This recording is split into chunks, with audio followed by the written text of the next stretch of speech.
की बात सुनवाना चाहती हूं क्योंकि एक और बड़ी खबर हमारे पास आ रही है। तौसीफ जी, ममता बनर्जी ने प्रधानमंत्री नरेंद्र मोदी को चिट्ठी लिख दी है। मैं उस चिट्ठी पर आ रही हूं, लेकिन उससे पहले जरा पिता की बात सुनवा देती हूं। पिता क्या कह रहे हैं संदीप घोष पर, वो क्या कह रहे हैं कोलकाता के पुलिस कमिश्नर पर, जरा चलाइए।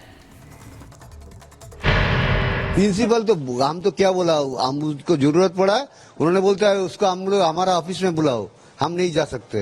बाद में उन्होंने आया था लेकिन हम लोगों से बात नहीं किया। जरूरत पड़ा कोई सिग्नेचर विग्नेचर का, उन्होंने बोला हम उनको हमारा ऑफिस में आने के लिए बोलो। एकदम हम लोग का डिपार्टमेंट का कोई नहीं और कॉलेज का कोई हमारा साथ कोऑपरेट नहीं किया। जो डिपार्टमेंट पूरा इसलिए इन्वॉल्व है इसमें।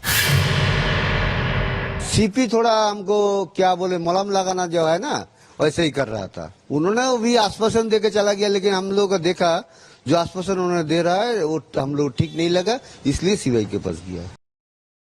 तो आपने सुना कि पीड़िता के पिता क्या कह रहे हैं। वो कह रहे हैं हमें बुलाया गया, हमें जांच के लिए बोला गया, हमसे कहा गया जो जानकारी लेनी है खुद अस्पताल आए। ये बर्ताव हो रहा था पीड़िता के परिवार के साथ।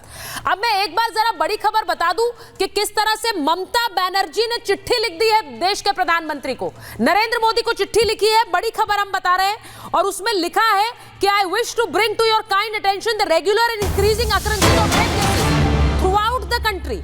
अब ममता बनर्जी लिख रही हैं कि पूरे देश में रेप की वारदातें बढ़ गई हैं, और जो डेटा हमारे पास है उसके मुताबिक 90 रेप हर रोज हो रहे हैं देश भर में, और ये लोगों का भरोसा हिला देने वाला है।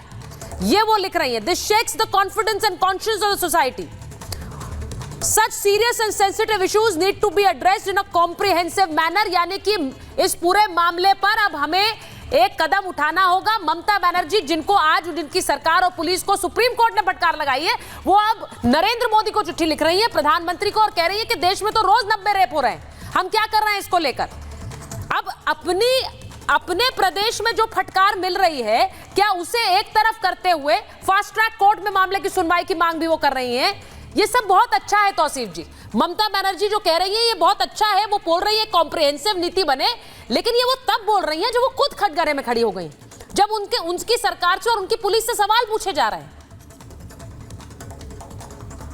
सुजीता जी, मैं बिल्कुल इस बात से सहमति रखता हूं कि संदीप घोष को जो है सस्पेंड करना चाहिए था, उसको एक हॉस्पिटल से हटा के दूसरे हॉस्पिटल में नहीं देना चाहिए था। मैं बिल्कुल इस बात से इत्तेफाक रखता हूं कि संदीप घोष को शायद सीबीआई पुलिस को अरेस्ट कर लेना चाहिए था और कस्टोडियल इंटरोगेशन करना चाहिए था। अब तक उसे जो है कस्टडी में इंटरोगेशन नहीं लिया गया।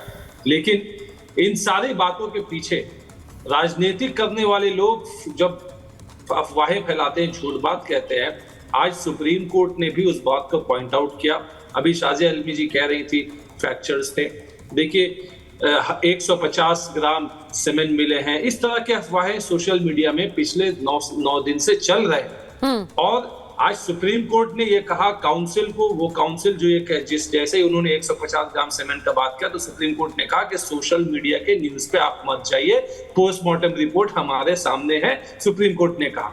तो एक सबसे पहला अनुरोध कि कम से कम अब जबकि सीबीआई कह रही है कि उनके इन्वेस्टिगेशन के हिसाब से अभी तक तो ये गैंग रेप का मुद्दा नहीं लगता है, तो कम से कम हमें इस बात में संवेदनशीलता दिखानी चाहिए कि भाई हम जो अपनी बात को बोले वो सत्य हो और सत्य से हट के कुछ ना हो।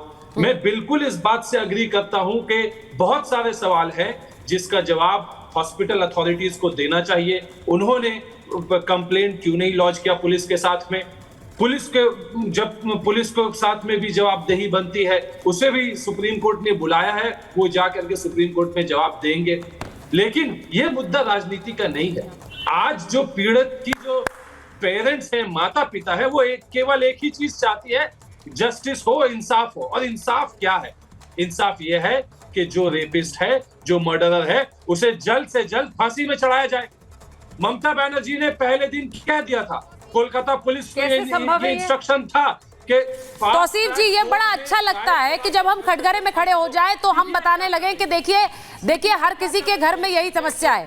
ये देखिए ये क्या होता है, हम पर अगर कोई उंगली उठा दे तो हम बता दें कि भाई हम ये जो दिक्कत है ये तो सब लोगों की दिक्कत है, लेकिन पहले हम अपने घर में क्या कर रहे हैं उसको तो देखेंगे।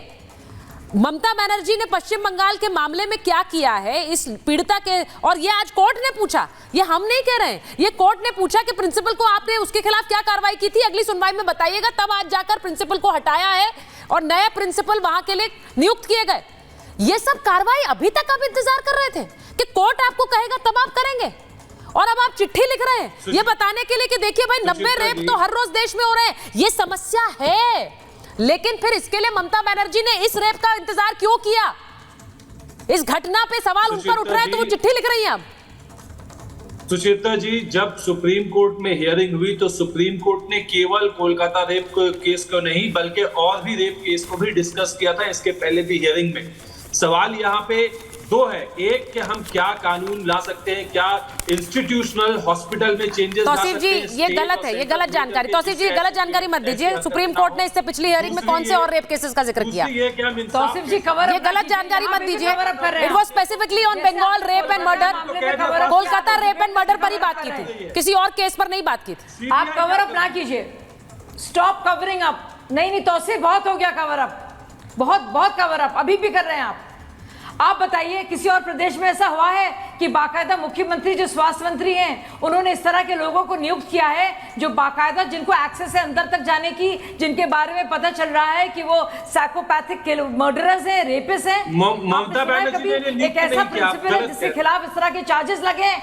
आप बताइए प्रिंसिपल का जो है वहां पे कितने पहले से इल्जाम है, जो वहां पे डिप्टी सुपरिटेंडेंट ने उसने क्या इल्जाम लगाए थे? क्या ममता बनर्जी ने स्वास्थ्य मंत्री, कानून मंत्री, मुख्यमंत्री होने के नाते से उस पर क्या कार्रवाई की? आप बताइए, जवाब है इसका।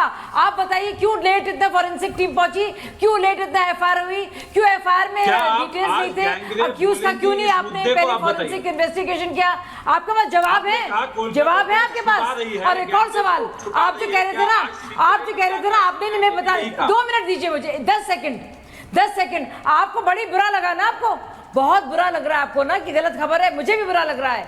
पर आप जानते हैं कि जो आपके मुख्य प्रचारक हैं ध्रुव राठी, उन्होंने जो विक्टिम है, जो हमारी डॉक्टर बिटिया की पूरी डिटेल्स सबसे पहले न्यूज में दी, ट्विटर हैंडल में दी, बाद में उनको हटाना पड़ा। उसके बारे में भी कहा है सुप्रीम कोर्ट ने कुछ। मुंह खोलने का आप जहमत करेंगे? उस पर नहीं जहमत करेंगे आप। मैं एक बार बड़ी खबर बता रही हूं, जो बड़ी खबर हमारे पास है।